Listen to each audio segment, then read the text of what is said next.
In his opening statement alone, Jack Smith has ended the lie and cover-up that Donald Trump has been trying to carry out for years now. The lie of his fake innocence. The lie about a political persecution. A lie that there is a two-tiered system of justice that hurts Donald Trump rather than one that benefits him in an Epstein class. That is what Jack Smith did in an opening statement alone, sticking the dagger in Donald Trump in front of Congress.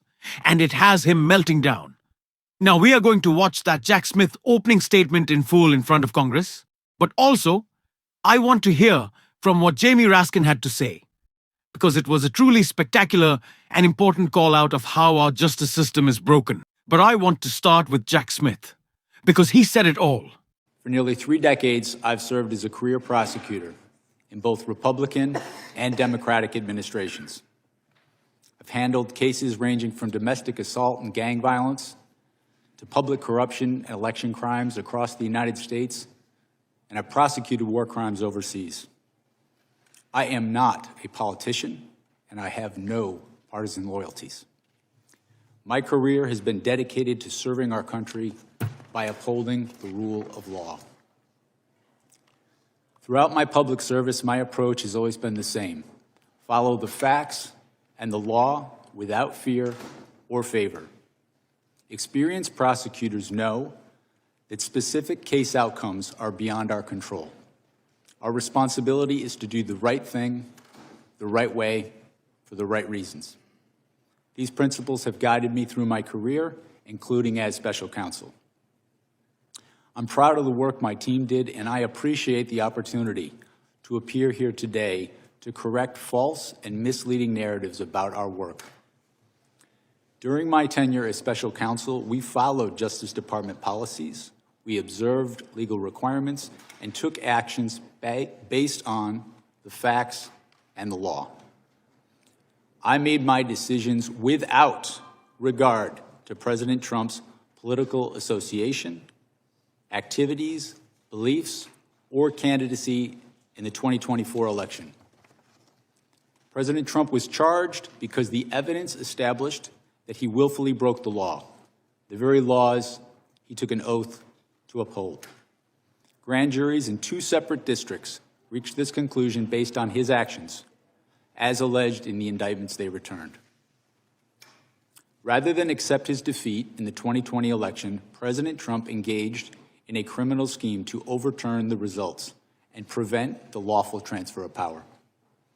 After leaving office in January of 21, President Trump illegally kept classified documents at his Mar-a-Lago social club and repeatedly tried to obstruct justice to conceal his continued retention of those documents. Highly sensitive national security information was held in a ballroom and a bathroom. As I testify before the committee today, I want to be clear. I stand by my decisions as special counsel, including the decision to bring charges against President Trump. Our investigation developed proof beyond a reasonable doubt that President Trump engaged in criminal activity. If asked whether to prosecute a former president based on the same facts today, I would do so regardless of whether that president was a Democrat or a Republican. No one should be above the law in this country, and the law required that he be held to account, so that is what I did. To have done otherwise on the facts of these cases would have been to shirk my duties as a prosecutor and as a public servant, of which I had no intention of doing. I remain grateful for the counsel, judgment, and advice of my team. President Trump has sought to seek revenge against career prosecutors, FBI agents, and support staff simply for having worked on these cases. To vilify and seek retribution against these people is wrong. Those dedicated public servants are the best of us, and it has been a privilege to serve with them. After nearly 30 years of public service, including in international settings, I have seen how the rule of law can erode. My fear is that we have seen the rule of law function in our country for so long that many of us have come to take it for granted. The rule of law is not self-executing. There are so many moments from that opening statement that I think are so important, calling out the fact that Donald Trump should be in prison right now, standing by the way that he carried himself through all of the attacks and threats. But I think what is most important is the warning that Jack Smith has given, that we need to acknowledge how our justice system is broken, how Trump continues to break it, and how, going forward, we cannot be afraid to hold those accountable who are trying to use the systems, trying to use norms and institutions to keep themselves from accountability. That there are tools and systemic ways that our system of justice is broken, and we must break them down in order to be able to reach justice. I think that is an important thing to keep in mind as we talk about what it looks like for us going forward trying to rectify what Donald Trump has broken. It is going to take a lot of breaking our own norms, things that Democrats have been uncomfortable with in the past, are making it clear that those who broke our laws will be held accountable, no matter their station, no matter the power that they previously had. It will not be about uniting a nation around forgetting it. It'll be uniting a nation about making sure this fucking shit doesn't happen again, because we are all being hurt by it. And Jamie Raskin echoed a very similar sentiment.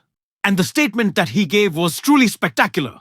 Thank you, Mr. Chairman. And the good gentleman from California certainly knows, because he was a student of mine, that lawyers go to court and sometimes they win motions and sometimes they lose motions, and there's no crime in any of that. And I'm just sorry that you had to be lectured about humility and restraint by a politician, because we might not be best poised to lecture you on those particular virtues. But let's go to the toll record, since that's been raised, Mr. Smith.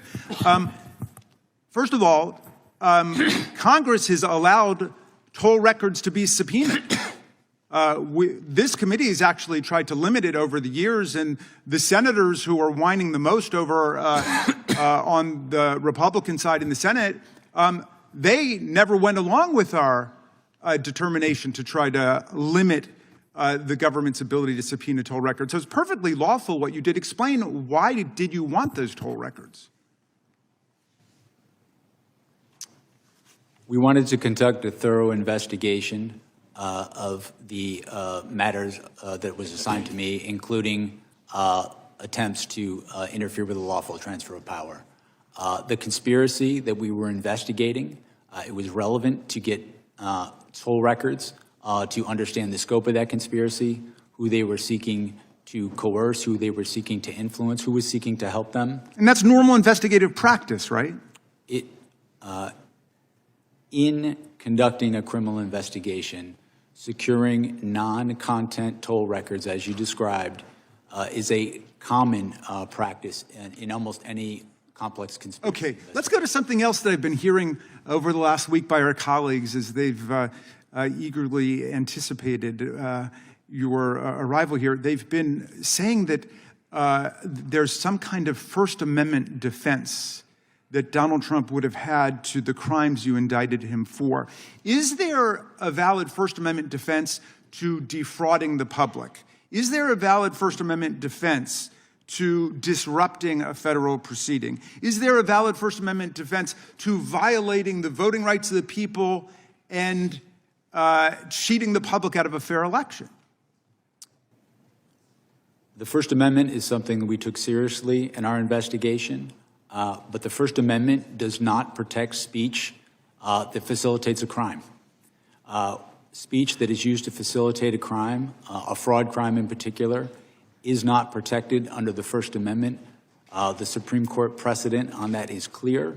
This is an issue that we litigated before the district court, and the district court ruled, as I just stated, that it is not in fact protected. And the case law is perfectly clear on this, right? All frauds are perpetrated by speech, right?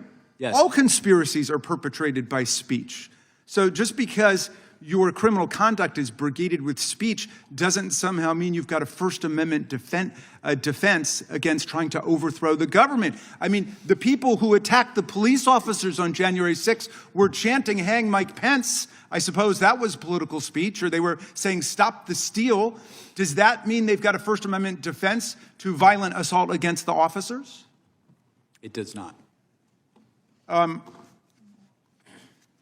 William Barr, by the way, was somebody who was perfectly clear about that. Donald Trump's own attorney general said there's no freedom of speech that you have to engage in a conspiracy to overthrow an election, to commit crime. He was perfectly clear about that. Back in those days, in fact, lots of people on that side of the aisle, including my good friend, the chairman, denounced the violence that took place on January 6th. The cat's got their tongue these days. My friend Chairman Jordan said, what happened last week was terrible, is tragic. It's as wrong can be, he said. Republicans, we know all political violence is wrong. I asked my friend Chairman Jordan at a rules hearing, are you also not interested in what happened to us on January 6th? He said, of course, everyone's interested in holding people accountable who did wrong. The FBI is doing that. The Justice Department is doing that, appropriately so. What do you think about the attack on the Department of Justice and the special counsel for doing your jobs? I think the attack is unjustified. I think the people who worked with me as career public servants are people, they're part of the reason I've been a prosecutor for so long is to work with people like that, not just the prosecutors in my office, but also the agents, FBI agents who are heroes, who have served their country not only as agents, but also overseas. Incredibly powerful stuff. And it is no wonder that Donald Trump was terrified of Jack Smith coming before Congress, why he's continued to rail against him, threatened him, and the other lawyers that he has worked with to hold him accountable. He was terrified. And it's why he's tried to use Truth Social and the presidency to go after Jack Smith. But it does not work. Now we are going to be covering more of this congressional testimony today. I just thought that opening statement was so powerful and we needed to hear it. So if you want to hear more, and if you're new to the channel, or if you haven't subscribed yet, make sure to hit that subscribe button. Leave a like on this video if you enjoyed it. Drop a blue heart in the comments. If you stuck around to the end, keep on fighting, y'all. Don't let him silence you. And until next time, I'll see you soon.